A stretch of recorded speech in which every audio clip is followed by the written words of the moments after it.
Okay, so this is the second lecture in our series. Just to remind you that in the first lecture, we talked about defining neuroplasticity, where the term came from. We talked about why neuroplasticity is important for neurorehabilitation. And then we talked about the behavioral signals that drive plasticity, things like salience, repetition, intensity, difficulty, those sorts of things. And before we get on to the second lecture, we're going to finish part 4, which we didn't get to in the first lecture, and that is what are the behavioral signals that are driving it. So the goal of this portion of the lecture, part 4, is to first talk a little bit about the basic elements of neural signaling, and then talk more specifically about how these elements drive plasticity. And again, we could spend an entire semester talking about just this one topic. So in terms of the basic elements of neural signaling, if you think about the most simple neural circuit, which is two neurons, so one neuron shown here in bluish gray, another neuron shown here in brown. And the basic elements of neural signaling are the following. One is how active is neuron A? Is it firing at a high intensity, at a low intensity? Is it excitatory? Is it inhibitory? The second element to neural signaling is the extracellular signaling system. So what are the neurotransmitters, what are the neurochemicals that are modulating the activity of neuron B? And the final portion, the final of the three elements is what happens inside neuron B once it's been activated, extracellular signaling systems have been turned on, what happens inside that cell in order to make that cell respond to its synaptic partners downline. So in terms of neuroplasticity, one of the first demonstrations of neuroplasticity was what's called long-term potentiation. And this was done in the rabbit brain, the rabbit hippocampus. And up until this point, people had demonstrated that plasticity was short-term, would last on the order of seconds to minutes. And most of it was done in the spinal cord. And a couple of guys by the name of Bliss and Lomo did this in a rabbit. And so this is a side section of a rabbit's brain. So if I were the rabbit, my brain would be cut this way. You'd be looking at me like that. And within the rabbit's brain, you have the hippocampus. And there's a fiber pathway that runs into the hippocampus. And the hippocampus is a nice area to study neurophysiology because its circuitry is fairly simple. It's called the trisynaptic loop. It's very well characterized. And so when you simulate a specific input, you know exactly which neurons are being stimulated. And so what Blitz and Lomo did back in the 70s was they placed a stimulating electrode in the perforant path, and then they placed a recording electrode within the hippocampus, which is this jelly roll sort of looking structure here. And the idea was, well, if we want to find out whether synapses are plastic or not, why don't we drive them with a high frequency blast of activity, so 50 or 100 hertz for a minute or two, and then go back and then stimulate and see whether or not those neurons respond in a different way. And so the way the experiment works is you activate the stimulating electrode and you get a response that looks something like this. And what you can see here in the red is this dip represents the depolarization of the synaptic fields. And then they blast it with high frequency stimulation. And then they would find that, in fact, there was an increase in the depolarization within those synaptic fields. And that increase would last for hours and even as long as days. So the way these experiments work is you establish a baseline. So you stimulate with a test pulse at a certain level. You record the responses of the synapses. And then this green shaded area represents where they blast it with this high frequency stimulation, 50 hertz for a minute or two. And you can see that the synapses, the synaptic responses go up. Then they turn off the high frequency stimulation and they go back to that same test pulse that they were giving before.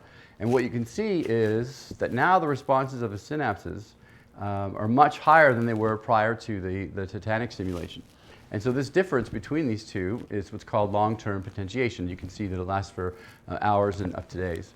What's interesting is that they've also looked to see, well, what happens if you stimulate at low frequency? So you establish a baseline, and then rather than giving 50 hertz of stimulation, you give 5 hertz of stimulation. And surprisingly, what they found was that instead of getting moderate potentiation, they actually got what's called a depression. So at low levels, you're getting long-term depression, and at high levels of stimulation, you're getting long-term potentiation. So depending on the level of stimulation that you're giving the brain, synapses are either getting weakened or getting strengthened. Now, just to show you some of the other neural signaling, neural activity parameters that are important for driving plasticity, one is repetition. So in this experiment, what they were looking at was Well, what happens if we give lower levels of stimulation each day for 5 days as opposed to one solid blast of stimulation? So the amount of stimulation that's given here is equivalent to the sum of these areas. And so what you find is that increasing the repetition actually increases the synaptic potentiation. So it's not unlike the behavioral signals that we talked about, where having high levels of repetition is good for driving synaptic plasticity or brain plasticity. And just to convince you that this is not only a rodent or an animal-specific phenomena, long-term potentiation also occurs in the human cortex. So if you remember the video that we showed last class where we had that TMS paddle with the fan on it, which delivers high frequency, so around 20 hertz or so. So you turn it on for 5 minutes, you turn it off, you turn it on for 5 minutes, and you look to see what happens to the motor evoked potentials within the muscles that you're stimulating. And what you find is that prior to the RTMS, you've got an MEP that might look like this. Then you give several hundred bouts of repetition of high frequency stimulation, 20 hertz, and then you'll notice that the MEP is increased as compared to prior to the RTMS. So this is like the tetanic stimulation that you give in a rabbit or a rat, but this is done in a human using TMS. And you get the same phenomena, which is you get at high frequency in the human. So at 20 hertz, you see this nice increase in MEP amplitude. And if you give lower levels, somewhere around 1 hertz, you get this decrease in MEP amplitude. So it's the same sort of phenomena, potentiation and depression. So just like in the rat or in the rabbit, the frequency, the intensity of the stimulation that you give determines whether synapses are being potentiated or they're being weakened.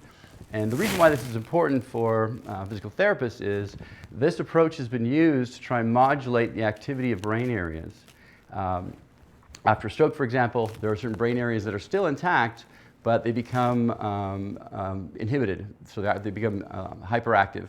By driving those areas with high-frequency stimulation, the theory is we can get those brain areas more engaged in neural rehab tasks. So this would be given prior to having a patient engage in a therapy to try and get those brain areas more activated. So timing is also important. So we talked about timing in the first lecture. We talked about volleyball players, where if you time how their brains are different because they time their movements, their medial deltoid and their ECR movements because they're spiking the ball, and you see increases in map area. We can play the same sort of tricks neurophysiologically by using TMS. So if you recall from the last lecture and then the video we showed you, stimulate with a TMS paddle and you record a motor evoked potential down in the muscle. So then you can change the rules of the game a little bit, and you can take a stimulating electrode and place it on the median nerve of the hand. And you stimulate the sensory nerve, and then you pair that stimulation with input from the TMS paddle. So it takes about 25 milliseconds longer for that sensation to reach the cortex as it does to directly stimulate. And so you've got input from the median nerve, sensory input. Then you've got the input from the TMS paddle, and they arrive at the same time. And you pair these things over and over and over, several hundred times. And what you find is that when you stimulate with the TMS paddle and you pair it with that sensory stimulation, the MEP amplitude goes up in the same way that we saw with RTMS. Then after you've done this pairing for several hundred times, you turn off the pairing and you go back to the same stimulation that you had in the original baseline test. And what you find is you still see that increase in MEP amplitude. So those are some of the changes in cell activity that are important. So timing, intensity, repetition. In terms of extracellular signaling systems, I'm just going to tell you about one because it's going to be related to the second lecture. And that's about brain-derived neurotrophic factor, or BDNF. And the way I like to describe it is, it's like miracle grow for the brain. So you spritz this stuff onto neurons, it induces synaptic growth, induces synaptic potentiation. It's the most abundant growth factor in the brain. It's very important for development, all kinds of good stuff for the brain. And what's interesting is that in all the paradigms I've shown you so far is you blast the tissue with high-frequency stimulation and you get a response.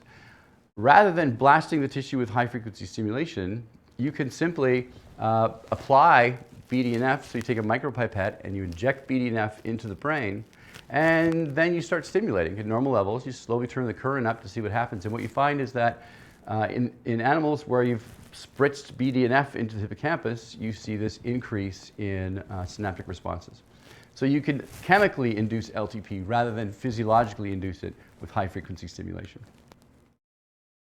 So we've talked, hopefully, by the end of this first lecture, you now understand that there are specific behavioral signals and specific neural signals that are important in orchestrating neuroplasticity, and all of that results in, hopefully, in a clinical setting, enhancement in functional outcome.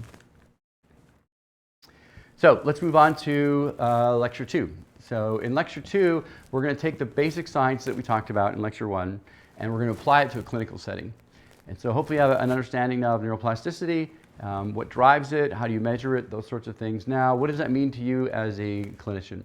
Well, the first question that we're going to ask is, well, what's the evidence that neuroplasticity actually supports functional improvement? There's no question we can induce plasticity through a variety of measures, behavioral, electrophysiological, neurochemical. But what's the evidence that it actually does support functional improvement in the brain after a brain injury? The second thing we're going to talk about is the difference between recovery and compensation. This is a very important point, I think, for people in physical or occupational therapy. Then we're going to look at which therapies that are out there now that are being used that effectively drive the behavioral signals, that also drive plasticity, and whether or not they work. And we're also going to look at some of the therapies that are out there now that drive specifically the neural signaling systems, things like brain stimulation, pharmacology, and can you pair those with rehabilitation and enhance or increase the amount of functional improvement that you see in your patients. And finally, we're going to talk about an emerging field that I think is going to become very important in any kind of therapy for people with brain injury or disease, and that is biomarkers. What are the biomarkers that exist that predict how well someone may respond to a certain kind of therapy? So, just to remind you that the overarching hypothesis here is that you've got a brain. In a normal intact brain, there's plasticity that occurs in a brain area when you're learning a specific task. And after brain injury, you lose those functions because of the stroke or the traumatic brain injury within those brain areas. And the idea is that through rehabilitation, what you're doing is you're encouraging the rest of the brain to re-engage into a learning state. And plasticity occurs in that residual tissue, and it's that plasticity that underlies the brain's ability to overcome the impairments that were noted because of the loss of the tissue. So, part 5, the first part of the second lecture. What is the evidence that plasticity is a neural substrate for functional improvement? And we're going to talk about the importance of drawing causation from correlation. And then we're going to look at some of the examples of correlations between plasticity and functional improvement. So, before we get started, let me ask you the following question. What evidence would convince you that neuroplasticity mediates functional improvement after brain injury or disease?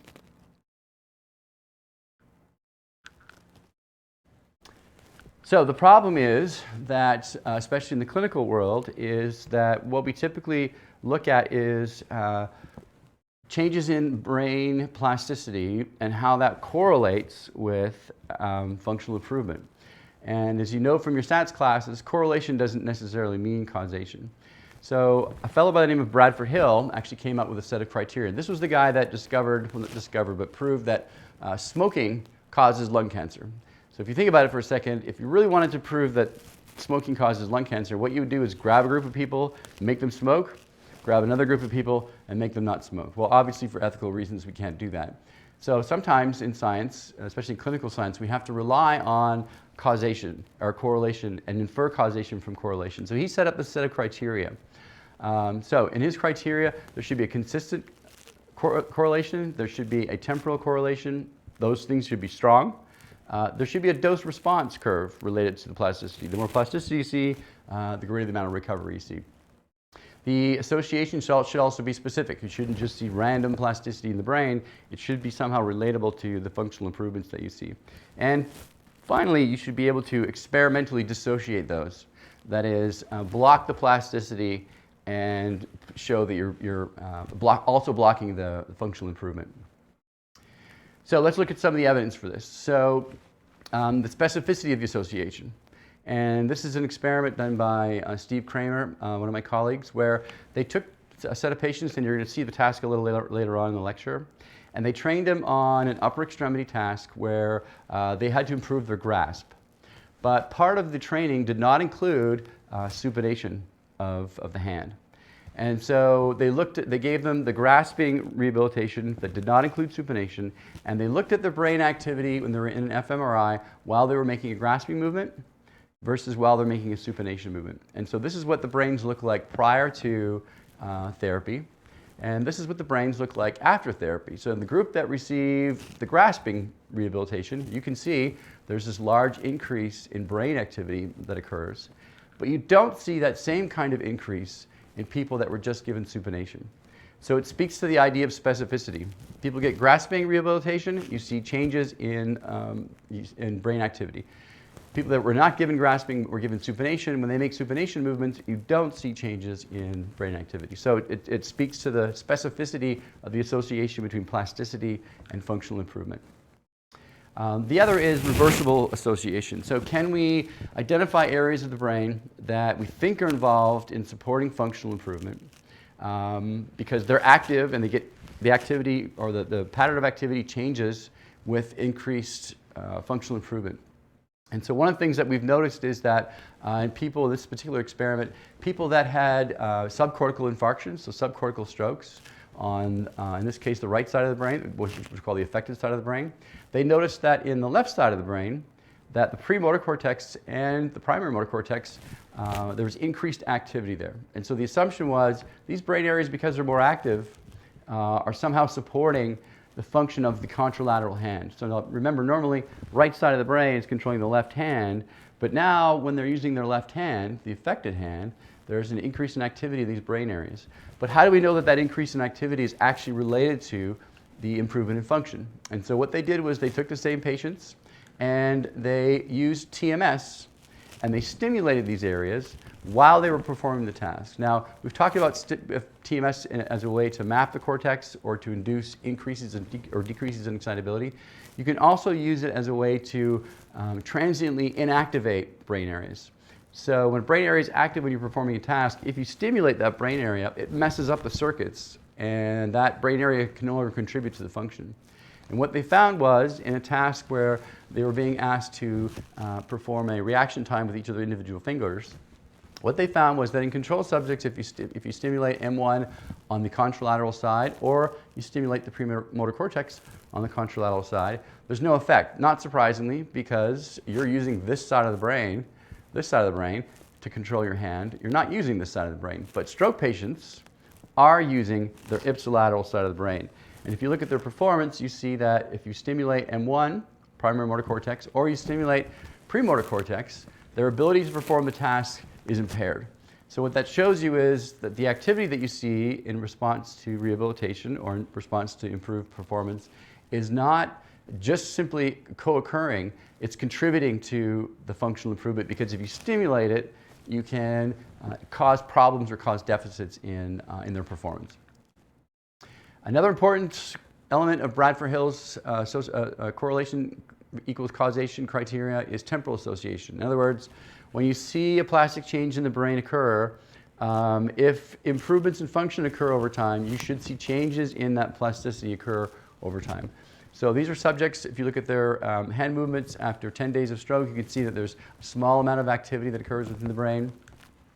If you look at them 80 days after stroke, you can see here the orange and red shows you there's a lot more activity now in these folks. And if you correlate that with their progress over time, what you see is that there's a nice strong correlation between the amount of activation they get and their Fugl-Meyer scores. A Fugl-Meyer score is a measure of upper extremity function, and I'm going to show you some videos here in a minute that shows you what a Fugl-Meyer score actually is. So temporal association, plasticity goes up over time, functional improvement goes up over time, and they're correlated. And finally is, well, what's the strength and the consistency of association? So is the correlation low or is it high? And is it found consistently across different types of measures? So simply looking at something like hand function, I've shown you that there's a nice correlation between the increase in activation and their change in Fugl-Meyer score, the change in upper extremity function. And you can also show that there's more increased functional connectivity. So if you remember those wheels that I showed you, those connectograms, there are changes in the connectogram that are also correlated with improvements in upper extremity function. And finally, TMS, which we've also talked about a little bit. If the map area, the area of the brain that you can stimulate and evoke a movement or evoke a contraction of the hand, as that increases the area of the cortex that now can control the opposite hand, it also correlates nicely well with another measure of functional improvement, which is grip strength. Lots of different measures to measure upper extremity function. We'll talk about those in a minute. Grip strength is one of them.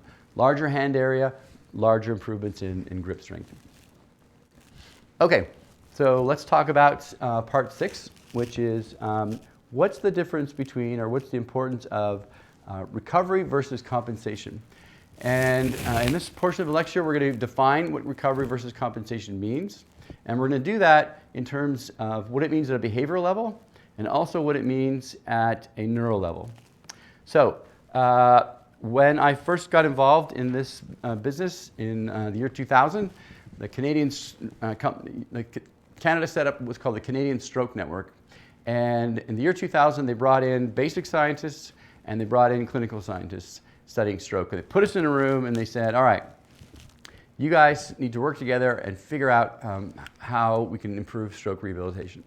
And it just so happened that all of the basic scientists were male and all of the clinical scientists happened to be female, and we literally sat across the table from each other. It was almost like being at a junior high dance where everybody's standing against the wall looking at each other.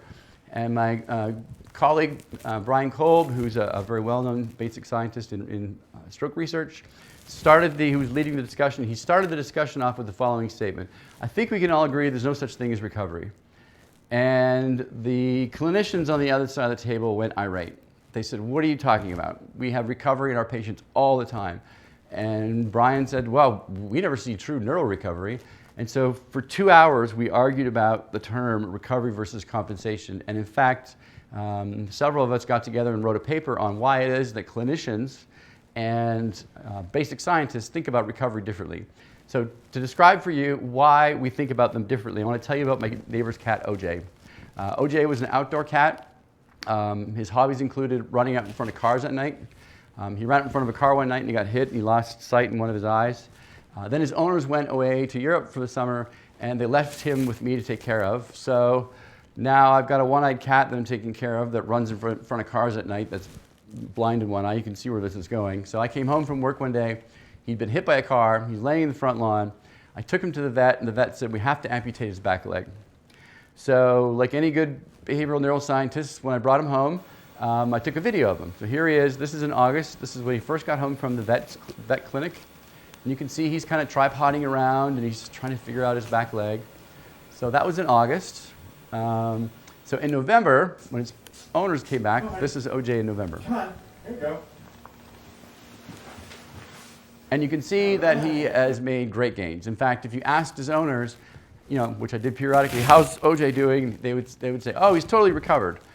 I would say, no, he hasn't recovered because he's just learned how to do four-legged cat things using 3 legs. Those are different things. And that's because neuroscientists and clinicians think about it differently. Clinicians think about recovery as in, can they perform a task or perform a behavior that they couldn't do before? That means that that behavior's been recovered. Neuroscientists think about it in terms of, is the tissue restored? Has it come back online? Have you replaced the tissue? And those are different things. So at a neural level, if you want to describe recovery, we think about it as restoring function in residual neural tissue that was initially lost due to the damage or the disease. And what I mean by that is we haven't quite got there yet where we can put the tissue back in, stem cells, what have you, and recreate what's been lost.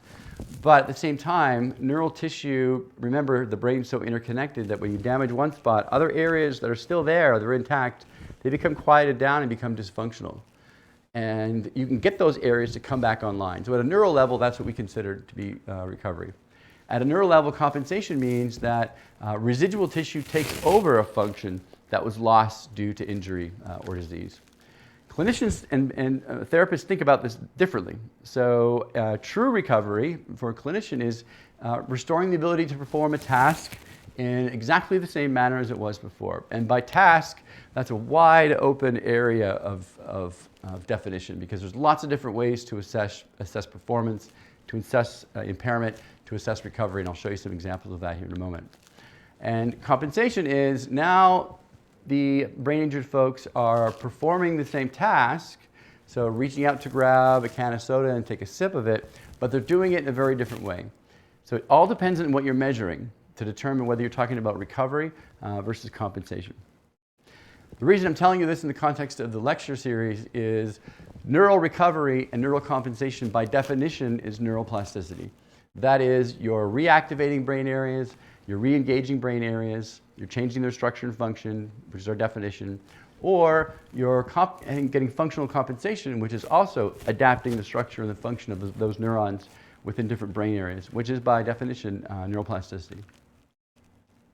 So let's first talk a little bit about behavioral recovery versus compensation and how do we dissociate those two. So the first question is, well, how do we assess impairment? And then how do we also assess improvement? And the first thing you need to start thinking about was, well, what domain are you measuring your behavior in? It could be sensory, it could be motor, it could be cognitive. It all depends on the type of impairment profile that your patient has.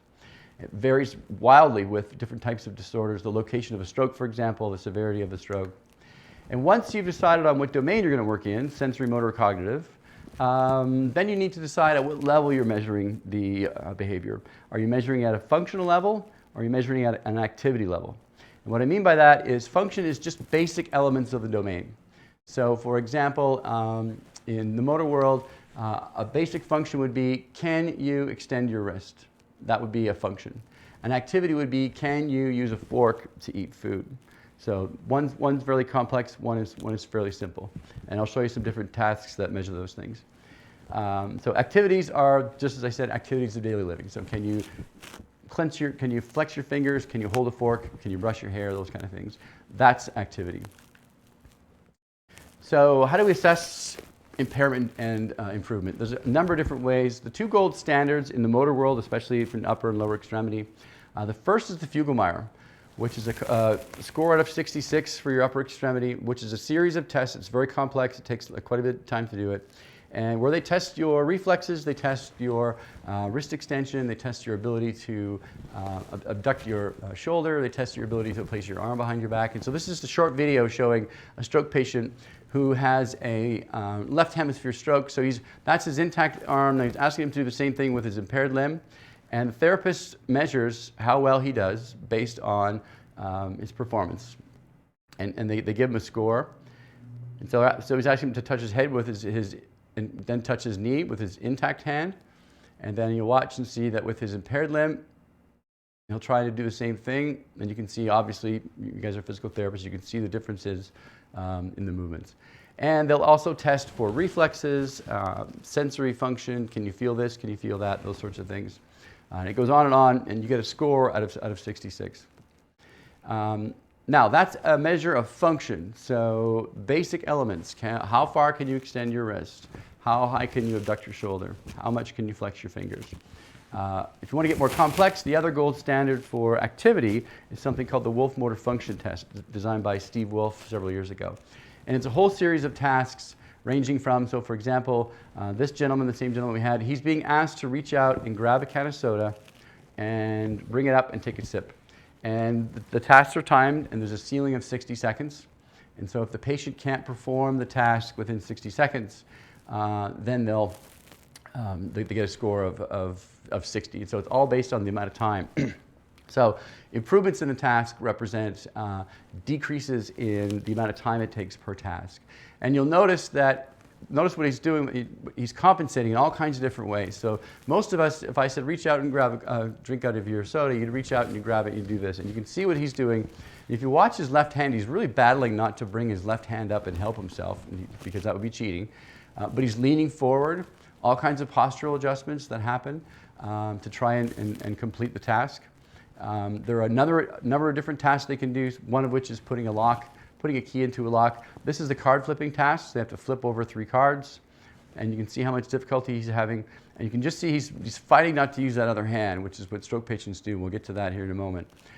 He's got to just flip those 3 cards over, and he's being timed. And this is a moderately impaired, moderately to severely impaired stroke patient. You can see he's having a lot of trouble in doing it.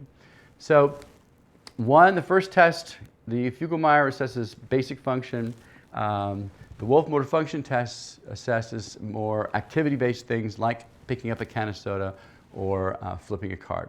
Now, the last thing I want to show you is if you really want to get high-tech and look at kinematics, we have something at Arizona State called the GRAIL Lab, which is the GATE, a real-time activity integrated laboratory.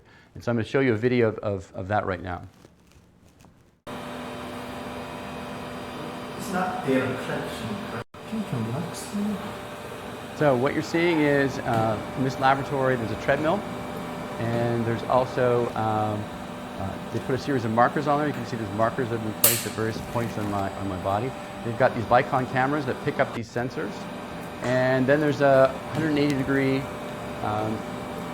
screen so I can see various elements of my body as I move.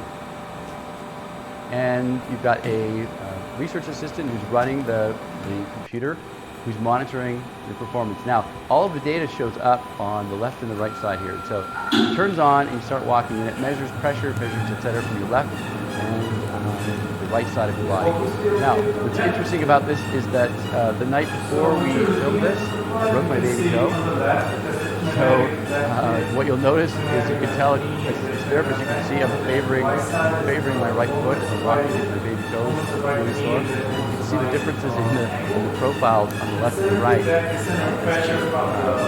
How my gait is changing because I'm favoring my right leg because I broke my baby toe. Now you can use it to assess impairment at a high level of detail. You can also use it as a rehab tool.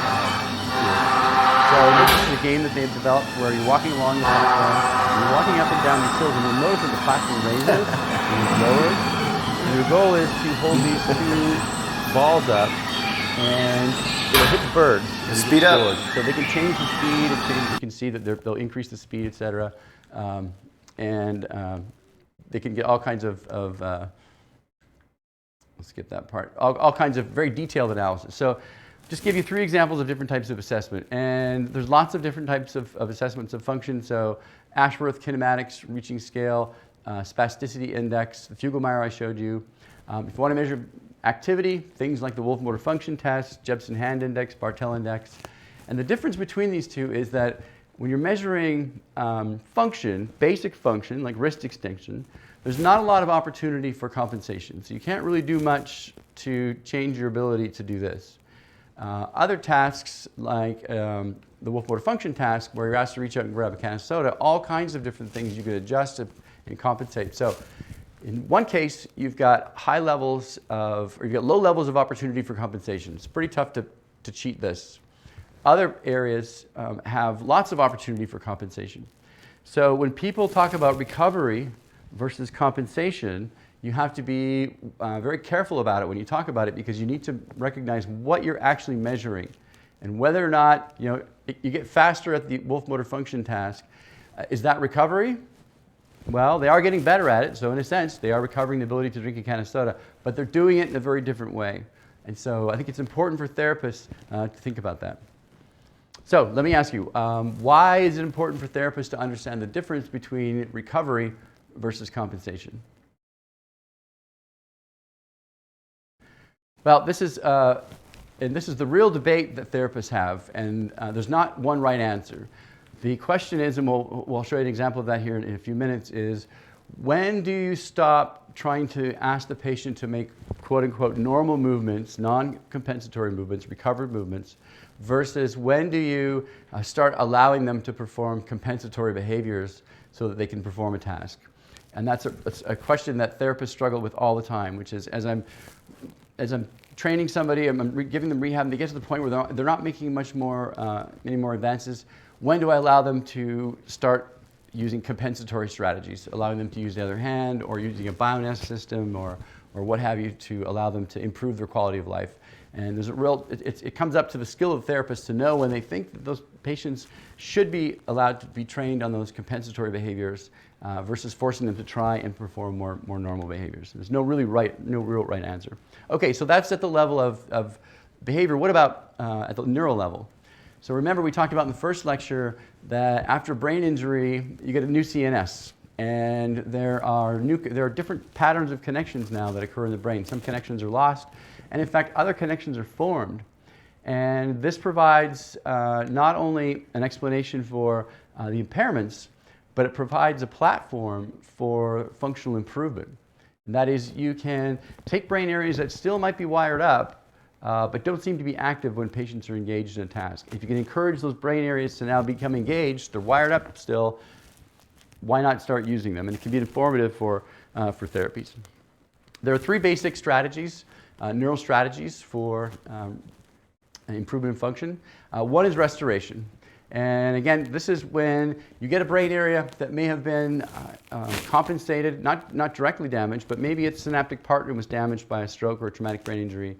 And now that brain area, because it lost its synaptic partner, has become weakened.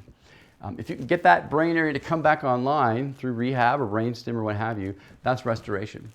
The second strategy is recruitment. And recruitment is when you're asking a brain area that was not normally involved specifically in that task, but may have been doing something similar. There's a lot of functional redundancy in the brain. And asking them to step up their game and start contributing more to the function that they were once only playing a different or a smaller part in.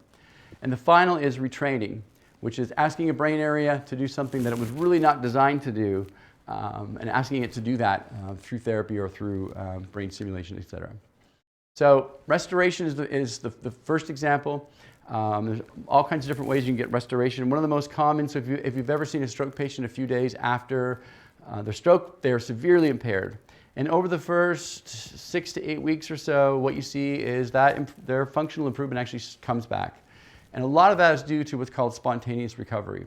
And that is after a brain injury, so you've got a stroke, and then the rest of the brain, as we've talked about before, becomes compromised. Things like inflammation, edema, hypoperfusion. Sometimes the cerebral vasculature will spasm and cause decreases in blood flow. Also something called spreading depression, which is this wave of inhibition that occurs across the brain. Lots of these injury-related phenomena that happen. But over time, those things slowly begin to resolve. And when that happens, those brain areas are now sort of brought back to the surface and they're now allowed to contribute. And they call that spontaneous recovery. It's one of the reasons why a lot of stroke research is not done during those first few weeks of post-stroke, because it's hard to dissociate whether your rehab or your therapy that you're giving is what's responsible for the improvements, or is it because of the spontaneous recovery that I just told you about. Just to show you an example, this was a study that Steve Kramer and his colleagues did, looking at the relationship between improvements in function and restoration of function. And what you find is that, so if you take somebody who's a normal right-handed person and you ask them to move their right hand, the left motor cortex becomes activated, not surprisingly. If you have people with partial restoration of function, what you find is that activity in the left hemisphere is moderate. But people who have full restoration, the activity within the activated hemisphere is more like what you see in a normal healthy brain. So that's restoration, getting the brain to go from that to looking like that. And the amount of restoration also correlates nicely with functional improvement. So if you look at just the area of the cortex that when you stimulate, you get a response in the hand or the upper extremity. The more area that you see activated by TMS, for example, the greater improvements in grip strength. So one of the correlations that we talked about earlier in the lecture. Okay, so that's restoration, and it happens. It's an important part of functional improvement in the brain. A lot of what happens, though, is what's called recruitment. And that is grabbing portions of the brain that were doing something similar to what was lost and asking them to do more. And some of the best evidence of this comes from Randy Nudo's lab, a lab that I did my postdoctoral work in years ago. And he works with squirrel monkeys. And squirrel monkeys are a fascinating animal. They're New World monkeys. So they're not quite, the brains aren't quite as convoluted and as many sulci and gyri as we have. They've got a sort of a moderate central sulcus, which is this little black line that you've got that you can see right here. But they do also have a motor cortex, and they have a hand area. So this is the primary motor cortex of a monkey. So what you're seeing here is the green is wrist, the red is digit, and the blue is elbow. So basically what we're looking at here is the hand area of the monkey. So you can go into the hand area and induce a stroke. And when you induce a stroke, you lose the tissue within you lose the responses within the area of the stroke because the cells are dead, so that's not surprising. But what also happens is that the other areas around it, even though they're not directly damaged, they get smaller. And the map gets smaller. And then they give the animals rehabilitation. So this is what physical therapy looks like in a monkey. And here's the problem with monkeys is if they've got a stroke, in this guy's case, he's got a stroke on his left hemisphere, he's right-handed, they will switch hands. And so what they're going to do is they're going to force him to not use his good hand, but use his bad hand. And it's close to what we now call constraint-induced movement therapy. And they're trained to reach into these wells and grab food pellets. And the big wells are very easy. The monkeys can grab them and pull them out first try, no problem. But they get smaller and smaller and smaller. It's called a cleaver board.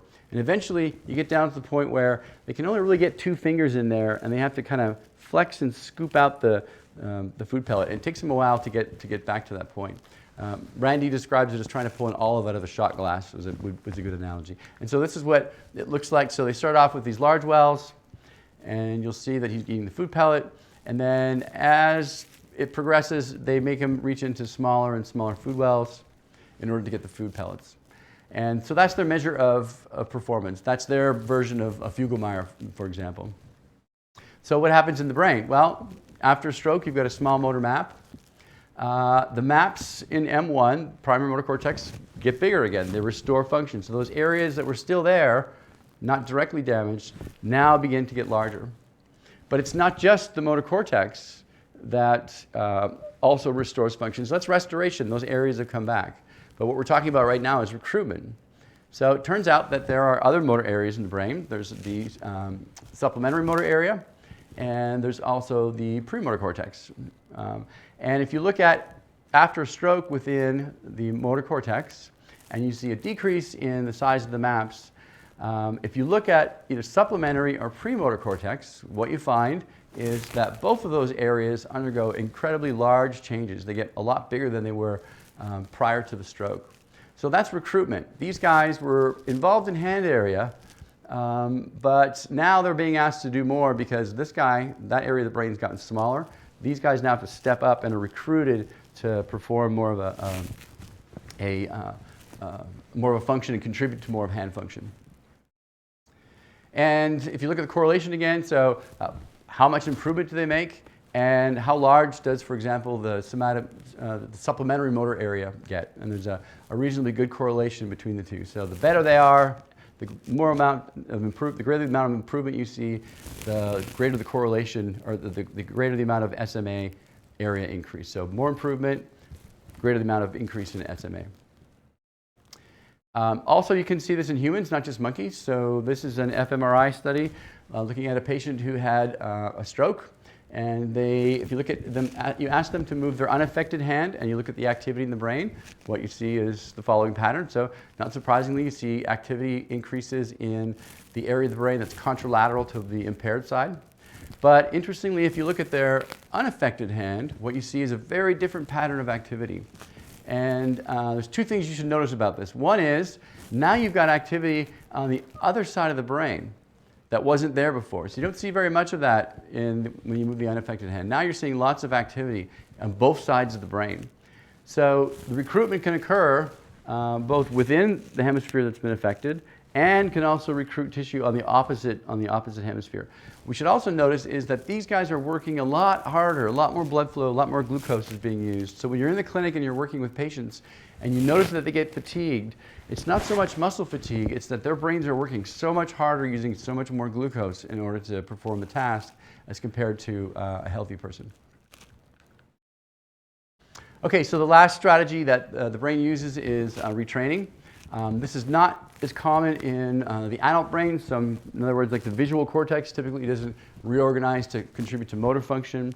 Sometimes you see this in pediatric rehabilitation when the brain's still developing, and it often requires much more time to develop. So two of my favorite examples. One is if you look at people who are blind and look at the activities of their brains when they're reading Braille, what you find is that there's activity in their visual cortex.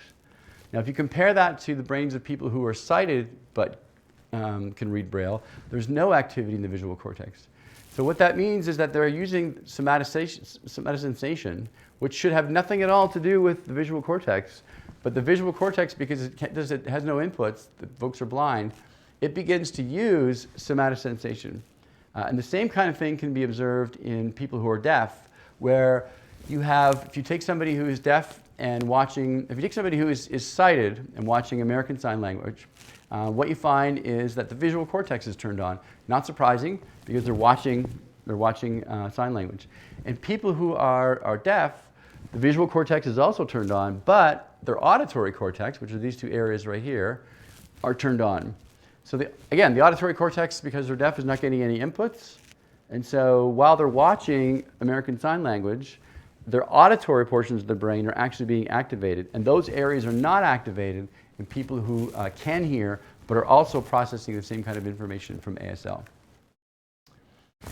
So just to sort of summarize, if you want to think of the last 15 minutes or so of the lecture, and if you think about just talking about functional improvement, how well do patients do after injury, and plot that against recovery versus compensation, and then layer into that the neural strategies they're using, the best strategy is restoration, which is true recovery. So brain areas that were doing function A come back online and they're doing A again.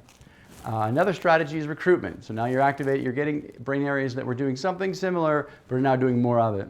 And pure compensation is when you've got a brain area that was not doing that function at all, but now is. And if you plot that against functional improvement, retraining is the worst strategy, and restoration is the best strategy. And in fact, as the brain goes through the process of improvement, you can actually see restoration occur, you can see compensation occur, you can also see retraining occur. And so it's not that the brain picks one or the other, it can shift strategies over time, depending on where the injury is, how severe it is, the nature of the patient. Okay, so we talked about the behavioral signals that drive neuroplasticity. The next part of the lecture 2 is, well, what are the therapies that drive those behavioral signals and promote plasticity? So what does the animal research say? And what does the clinical research say? And I'm going to ask you at the end of this is, well, given what I'm going to tell you, are we missing something? So let's start first with animal models. And so my laboratory and many other laboratories use animal models. Monkeys and rats are probably the most popular animal. They're incredibly clever. You can train rats to do all kinds of interesting things I showed you in the first lecture. So the way we do these experiments is we train them up on that single pellet reaching task, where how successful are they at grabbing those food pellets? They usually run around 45 or 50%. Then you give them a stroke. And then you can give them different types of rehabilitation and add in different types of adjuvant or plasticity promoting agents. But just as a very simple experiment, either train the rats back on that task, or just train the rats to make movements with their paws. So one is skilled, they have to try and reacquire that skill, and the other is just moving the limb. And what you find is that the animals that are trained on the skill task show significantly greater improvements than animals that are trained on an unskilled task or no rehab. In other words, simply making movements is not enough. Those movements need to be guided by things like difficulty and salience and repetition, etc. And if you modulate the kind of rehab they get, so in other words, we give them 5 days of training a week, but they either get 20 minutes a day, 15 minutes a day, or 12 minutes a day, you can see that after a month or so, the guys who are making that are working for 20 minutes a day versus 15 are better than both the 12. They're better than the 12-minute sessions per day. So think about that for a second. This difference that you're seeing in reaching improvement is based on 5 minutes of training per day. That's it in rats. And the difference between a 15% increase and a 25% increase is 8 minutes of training per day. And you can also keep the amount of training per day constant, but then change the number of days per week that they get rehabilitation. And what you find is that, not surprisingly, 5 days a week are better than 3 days, and 3 days is better than no rehab. So more is better is another way of putting it. So when I show these data to my clinical friends, they typically look at it and they say, oh, well, you know, your animal studies always seem to work. And so if you look at the changes in performance in our rats, we get it back up to about 75% of where they were before. Monkeys can do even better. They can get up towards 80. Moderately impaired stroke patients somewhere get back to around 40% of where they were before, roughly estimating it across papers, and it's tricky. But the point is, our animals do much better. And my clinician friends always say, that has to mean the following, that your models aren't very good, that this isn't a real good model of rehabilitation. And my response to them is, no, it's not that our models are bad, it's that we're really good at rehabilitation and you're not. And here's why.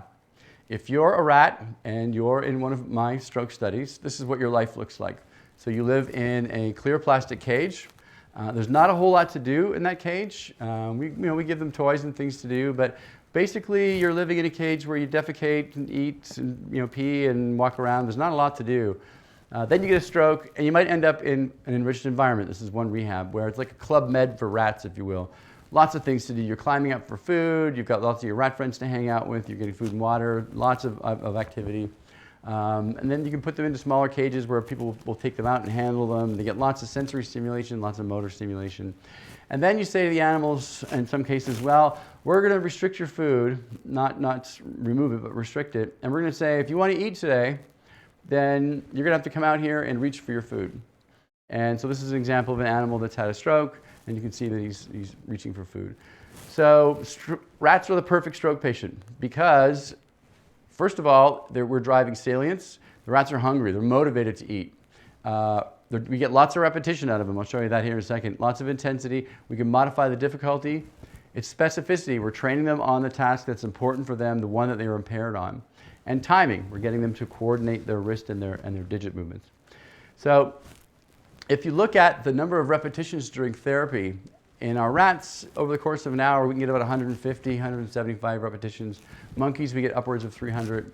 A study that was published a few years ago that's very controversial is that over the course of an hour, if you look at the number of active, not passive movements that stroke patients make, it's somewhere around 35 to 40 movements. Now, I've shown these data to clinicians before, and they always say the same thing to me. I went out to one of the rehab clinics here and did a lunchtime lecture, and all the physical therapists, occupational therapists said, no, that's not true. And so I said, all right. So they went out and they bought those clickers that count the number of movements. And sure enough, they found that if you narrowed it down to how many active movements they make, it was somewhere around 40 per hour. And so it really helped focus the therapists on how many movements they were making. So something to keep in mind. So why can we get such great results in animals but not in humans? Well, there's a number of reasons. So our animals rarely get fatigued. They get full before they get fatigued. They're full from eating the food. We don't deal with spasticity. We have their full attention. As far as I can tell, most of our rats aren't depressed. We're not restricted by time. We can let the rats perform the task as long as they want. So we're not dealing with as many of the hurdles that the clinicians are. But the question is, can we achieve this in humans? And Kathy Lang, one of my colleagues, she said, okay, fine. I'm going to go back to the literature. I'm going to look up these studies on animals, and I'm going to model their rehab after and use it in my clinic. And so she got a bunch of stroke patients, and she said, all right, we're going to try, I want you to pick 3 tasks that are important to you. So they'd pick 3 different tasks. It could be putting a jar on a shelf, folding a towel, holding a golf club, whatever was interesting to them. And then she said, okay, every time you come in for the next 6 weeks, you're coming in 3 times a day, and we're going to make 100 repetitions of each of those 3 tasks. You picked them, it's salient to you, they're important to you, that's important, and we're going to get you to perform those tasks 300 repetitions per day, 6 days over 6 sessions, so 3 sessions a week for 6 weeks. And what she found was she could actually get the patients well over 300 repetitions. And in fact, if you look at their performance, so this is the ARAT test, which is a measure of upper extremity function.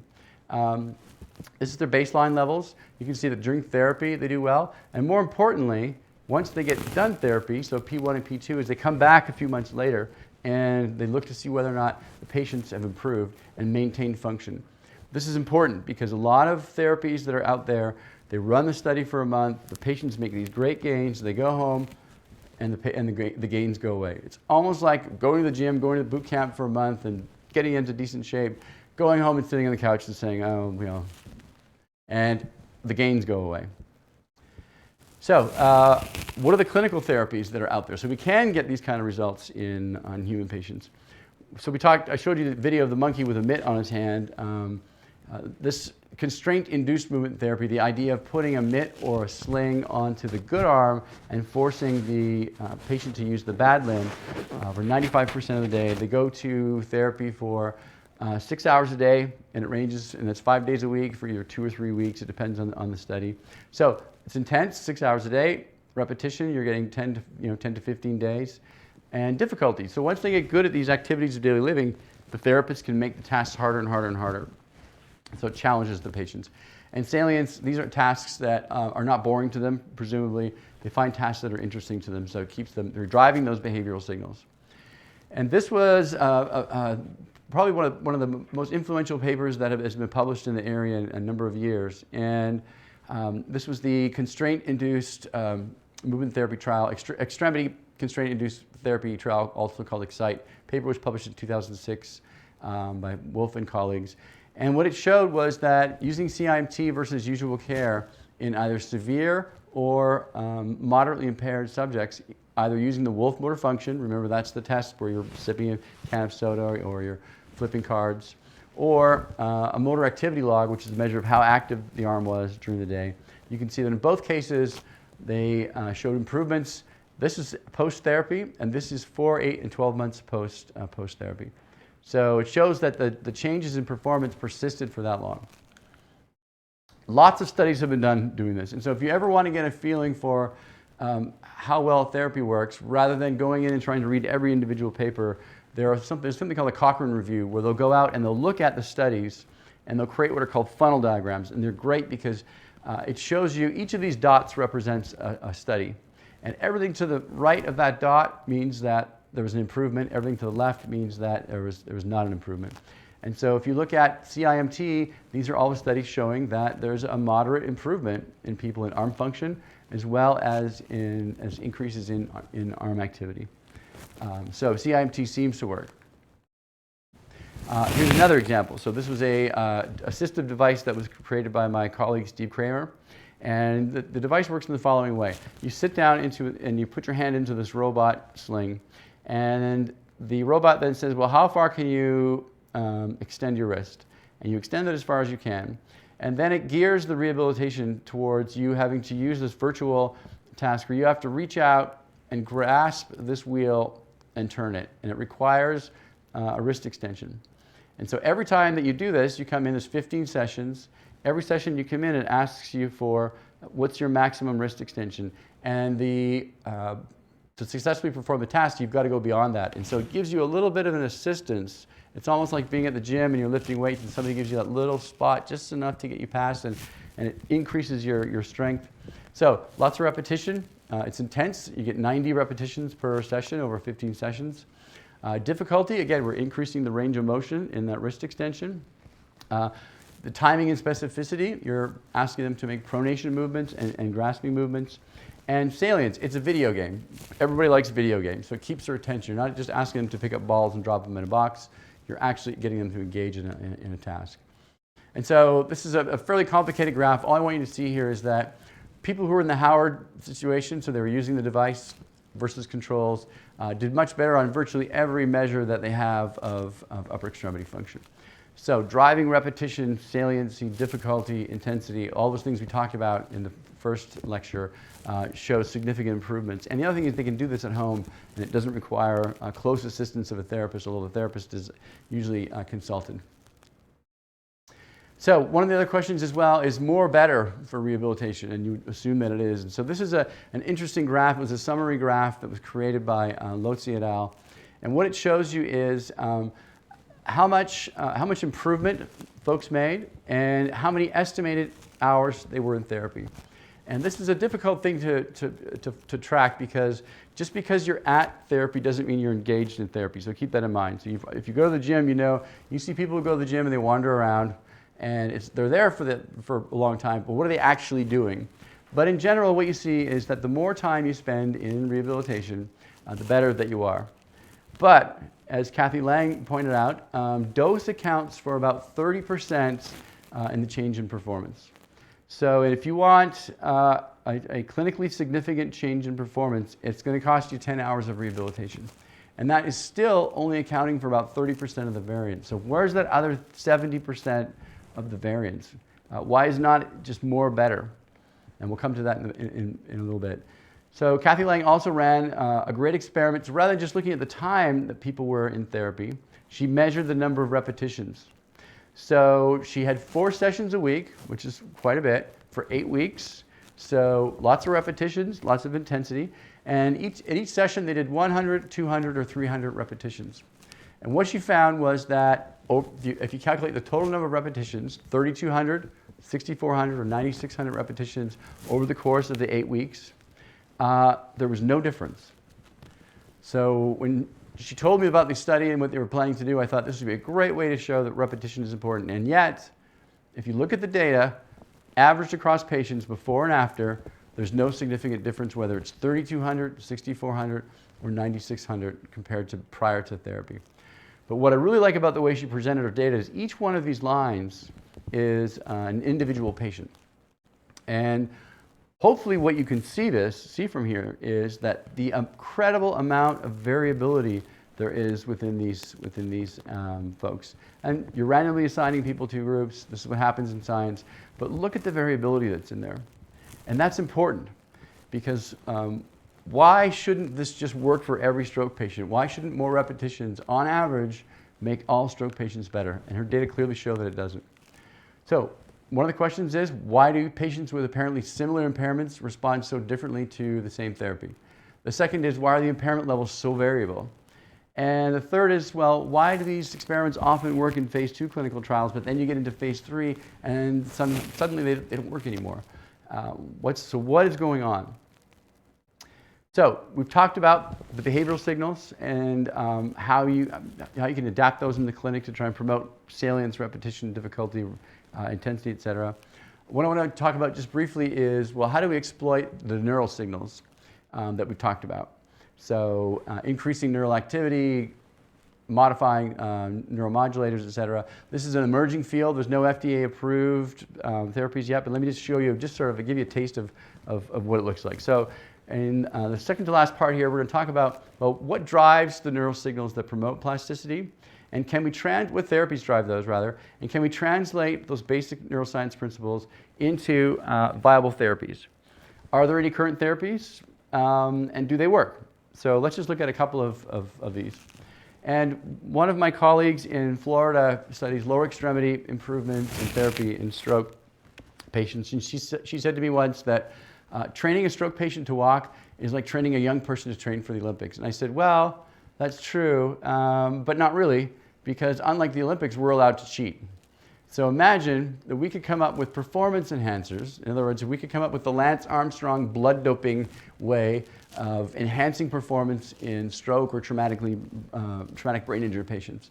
And so there's lots of work that's being done on this now. And the idea is to find a drug or to find a brain stimulation technique or what have you, and pair that with training. And that's the important part. So no matter how much doping, blood doping Lance Armstrong was taking, it wasn't going to matter unless he was continually training as well. So the therapy has got to be in place, and then you add in these other adjuvant therapies. And just to give you a taste of this, cortical stimulation, cranial nerve stimulation, and pharmacological stimulation are 3 of the major areas that people are working on right now to try and promote plasticity. So I told you about RTMS, and so again, this is a Cochrane review looking at the magnitude of improvements on several different types of like the Wolf motor function test, the ARAT we've talked about already, pegboard task, the Jensen-Taylor hand task. And what they found is, surprisingly, is that stimulating the brain doesn't seem to, with RTMS, doesn't seem to cause any significant improvements. And the conclusion from this Cochrane review is that there's no evidence that supports that RTMS enhances functional improvement. Now this may be we're stimulating the wrong brain areas. You know, we're not providing the right amount of stimulation, the right stimulation parameters. People are continuing to work on this, and so the jury, I think, is still out despite the review. Another way to stimulate the brain, so the TMS system that I showed you in the last lecture, they run about $25,000, $30,000. There's something called transcranial direct current stimulation. You're basically turning your brain into a battery. So you've got an anode and a cathode on either side of the brain, and the current passes from one to the other. And so you're stimulating these large swaths of area in the brain. And usually it's run around 2 milliamps. They turn it on for 20 minutes, and people have reported cognitive improvements. Students have reported increased attention during studying, et cetera. Gamers report that they do much better. In the stroke world, what you can see is that most of the studies that are looking at TDCS, again, these are all the different, each green dot represents a study, and this is the experimental, so in other words, improvement, this is the control. And what you find is most studies show that there's something to it. How it works, we don't know yet, and people argue over whether or not it's actually stimulating the brain at all. But there is something to it. Now what's interesting is that now you can start to you can buy these online as a non-clinician or as just a regular member of the public. There's a company called infocus.net where you can buy these, and people claim that they show improvements in gaming. Even reached the sports world a few years ago. A company called Halo Sport built these headphones. So you put the headphones on, and you'll notice that they have these little electrodes that are on top there, which stimulate the brain. So during practice, the San Francisco Giants would wear these headphones, and Halo reported improved performance during practice, but I couldn't find any paper, any publication that actually showed that. So the only thing I could find, however, was the baseball standings for that year. And you can see that there's not much of a translation between practice stimulation and then heading out onto the field, because the Giants finished last in their division that year. So there's something to it, and we'll see what happens. Pharmacological treatments, Big Pharma has spent billions and billions of dollars trying to come up with a drug that's going to enhance stroke, and they've tested just about everything you can imagine. The most promising one, I think, that's out there right now are SSRIs, so selective serotonin reuptake inhibitors. Prozac, for example, is an example. And the studies so far are showing fairly promising results, that patients taking Prozac improve their performance. One of the drugs that's been tested really extensively is amphetamine. It works great in animals. Give rats Adderall after a stroke, and they do great. Give patients Adderall after a stroke, and not so much. So currently, there's no FDA-approved drug on the market that has been shown in a phase 3 clinical trial to significantly enhance function in stroke patients. So the big question is, well, what determines recovery? So this is a paper that was by Pam Duncan in 1992, and to me, this is really one of the seminal papers that were ever published. And what I mean by that is they just looked at this is one portion of her graph, they just looked at stroke patients over the course of 6 months. And what she showed was, and these are moderately impaired, she also did mild and severe, moderately impaired stroke patients, and this is what the recovery profiles look like over the course of 180 days. And so there's two big questions. One is, well, how do you explain this difference? How do you go from here to here? But the other thing that's important in this graph, and I'm hoping you're noticing, is this. There's a huge amount of variability. So there's a lot of variability that's happening within these folks. So how do you explain this variability, and how do you explain that variability? And we've been working long and hard trying to figure this out, but we should also be paying attention to what's different about stroke patients. And so the last part of the lecture today is, can we find out biomarkers or behavioral markers that can inform therapy? So we'll talk a little bit about what predicts improvement. Can we use these predictors to inform therapeutic decisions? And why is it important for neurorehabilitation as a whole? So if you look at what predicts, in particular in stroke, what predicts response to treatment and functional improvement? And what you find is that age, believe it or not, doesn't really play a huge factor. Neither does gender, or the time after the stroke also doesn't seem to matter. Lesion size, shockingly enough, doesn't seem to matter. But the severity of the impairment initially does matter. So as you'll see here in a moment, the more severely impaired you are initially, the lower the level, the less chance you have of making great gains. And finally, if you look at the cortical spinal tract, either by stimulating with TMS or by doing imaging and looking at the CS at the cortical spinal tract. So let's look first at this one portion here. What's the relationship between the initial level of impairment and functional improvement? And this led to something that came out a few years ago, and it was all based on upper extremity initially. It was called the 70% rule. And here's the idea. Within 72 hours of a stroke, you assess a patient on the Fugl-Meyer test. So that was the card flipping, the wrist extension, the reflex responses, etc. And then you subtract that number, the difference between that number and 66, which is the perfect value you can get, and you multiply by 0.7. So you have a deficit of, let's say, 10 points. Most people will gain 70% of that back. So if you can do the math in your head and you pick any values you want. And it's very good at predicting what people will look like 3 months post-stroke. Now, what's even more fascinating is, at least to me, is that it's not just specific to the motor domain. If you look at language, verbal memory, spatial memory, attention, etc., you see the same patterns. That there's a 70% restoration of function, or 70% restoration of loss of function, it's a slightly different thing, that you see. So there's something about the level of impairment initially that's related to the amount of gains that you see across domains. And what that means yet, people haven't quite figured out. But one of the things that's really remarkable about traumatic brain injury and stroke and others is the fact that we have basically no biomarkers. So if you think about any other field, any other medical field, if you have diabetes, they monitor your blood sugar levels. If you've got glaucoma, they measure your intraocular pressure. Epilepsy, the flu, leukemia, you go in, high blood pressure, you get tested, and they modify your medications, they modify how you're treated based on specific biomarkers. We don't have that in stroke. There's not a way to go in and monitor how well people are doing biologically. We can do it behaviorally, but not biologically. So why not? So people have began to look at, well, what are some of the predictors of how well people might respond? And one of the major ones is, for upper extremity and lower extremity as well, is the integrity of the cortical spinal tract. So if TMS stimulate the brain, even though the patient may not be able to move their hand, you stimulate the brain and you can evoke a movement. That means that their chances of improving, the amount of improvement they're going to make will be greater.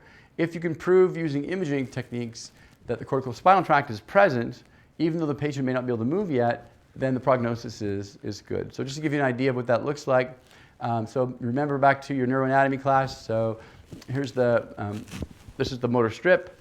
The cortical spinal tract heads on down and through the midbrain, down and through the peduncles, into the spinal cord, and synapses with the ventral motor horn neurons.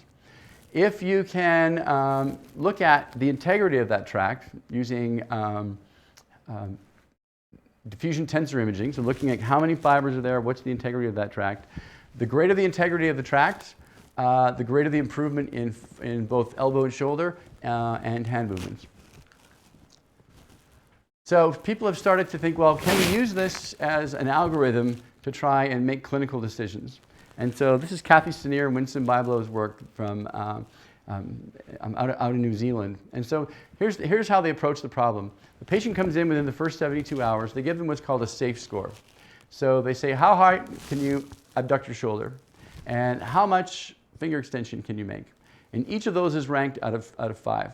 So if you add those two scores together, the 5 and the 5, and if your SAFE score is between 8 and 10, that means your potential for recovery is very good, which means that therapists should be focusing on promoting normal movements and not allowing patients to fall into compensatory movements. Now, if your SAFE score is below 5 and 7, you have what's called notable, which means you should be still focusing on just getting the patients to be able to perform functions, allowing for more opportunity for compensation. If your SAFE score is below 0 and 4, then what you need to do is go in and find out, well, they can't move very well, but is the cortical spinal tract still there? Is it intact? So you can stimulate the brain, and if you stimulate the brain, or stimulate the brain with TMS, and you see a movement, that means that that tract is still intact, which means that despite the fact your SAFE score is lower here as compared to here, the same clinical choices are made, which is your rehabilitation should be promoting function, so some amount of compensation. If you can't find an MEP, then you go and have an MR, and they look for your cortical spinal tract. If you don't have an MR, basically what they're saying is that you need to rely on compensation from the get-go as a therapist. Start letting them use their other hand. Come up with assisted devices, what have you. Start there, and don't bother starting with trying to promote normal movement because of their algorithm. If you can find a cortical spinal tract that's intact, then you could promote compensation, but also balance that with promoting normal movement. So that's just the cortical spinal tract. So people like Nick Ward and others have looked at just looking at the amount of tissue that's left over. So if you look at a patient and you look at the amount of cortical spinal tract that's there, we know that you can predict their functional improvement within about 75%. If you look at the amount of tissue, the entire amount of tissue within the brain, what you find is there's about an 80% predictive value. If you look at non-cortical spinal tract tissue, so if you think back to your neuroanatomy class, things like the basal ganglia, extrapyramidal systems that are not involved directly with the cortical spinal tract, you can predict somewhere around 85 to 90%. Then if you combine the two, so you combine your non-motor CST tissue and your CST tissue, and you add those together, they can predict people's functional outcome to over 90%. So simply by doing an MR and looking to see what's in there as a biomarker, you can tell patients what to expect and what to expect in terms of functional outcome. So the last thing I want to tell you about is a very new field, which is genetics, and how might genetics affect response to therapy. And the human genome was mapped back in 2002, and we discovered there's about 22,000 genes or so. There's 6 billion base pairs, each 3 of which create a letter in a 21 letter alphabet, which are all amino acids that are linked together. And what they've also discovered are things that are called single nucleotide polymorphisms, SNPs. So what that means is that one particular base pair is switched in at least 1% of the population. So I might have a T and an A, somebody else might have a C and a G, or somebody else might have an A and a T. And that one switch of that base pair within the genetic code means that the way that those amino acids are going to be linked together are going to be slightly different. And that, as it turns out, can have profound responses. So, for example, now the hospitals have realized that pharmacogenomics is an important element of medicine, individualized medicine. So you hurt your back, you go into the doctor and you say, oh, the doctor says, here's your 5 milligrams of Percocet, take this 3 times a day. That dosage of 5 milligrams is based on large population studies, assuming that everybody's the same. Well, it turns out, especially for things like painkillers, there's a wide range ranging from no response to a 200% response, depending on your genetics. So depending on your genetics, your dose response curve may look like this, this, or this. And there are over 240 FDA-approved drugs ranging from Percocet to Prozac to high blood pressure medication, you name it. Your responses to those drugs are dependent heavily on your genetics. So if that's true, then why shouldn't that affect plasticity as well? So remember the video that I showed you about the gene activation and certain genes are turned on in response to plasticity. This is a very simplified diagram of how all that works. I always tell my students, never put up a slide you're not going to explain. I'm not going to explain this, but all you need to know is cells get activated, receptors are bound, there's a lot of intracellular cascading, signaling systems that go on, genes get turned on and off, etc.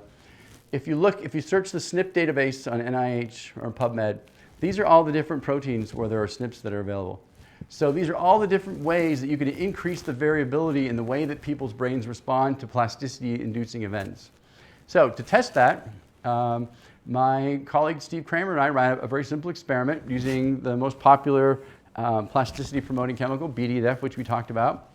Turns out there's about 20% of the population have this, depending on race, and it leads to a 20 to 25% decrease in BDNF release. So we did a simple experiment where we used a paradigm that was well known to induce plasticity in motor cortex. So we used TMS that we talked about in the last lecture. We mapped out their brains.